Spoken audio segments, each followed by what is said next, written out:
Whether you want the best or you've got the best, now see where the best is born. Thunder Mountain Custom Cycles is the only manufacturer of custom motorcycles that utilize top components from a legendary company with over 100 years of history. Yes, you guessed it. Thunder Mountain Customs are built with predominantly genuine Harley-Davidson components. All right, guys, at Thunder Mountain, we practice a station build. There's 6 stations on the line. Station 1 is where we do our frame prep, and we also do our engine and transmission install. A lot of heavy lifting, but we've mastered the technique, and this is where it all begins.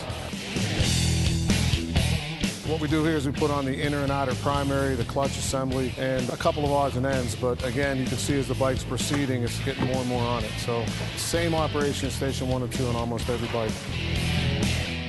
All right, now we're in Station 3. Station 3, you can see it's getting a little bit more complete. What we put on here, we put on the wiring harness, we put on the oil tank, we put on the forward controls, and again, everything's starting to connect up so it can move into the next station.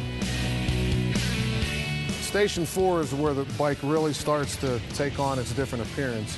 We add the front end, and again, with each bike, it has a different front end. So you can tell by what front end, which model we're currently producing.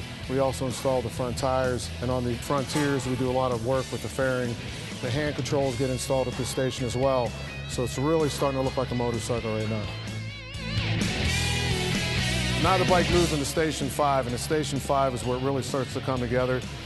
We put the exhaust on, we also put the rear tire on, and we really start hooking up all those functional things that make the bike run.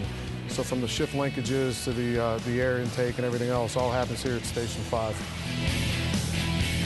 Finally, we arrive at the last station on the line.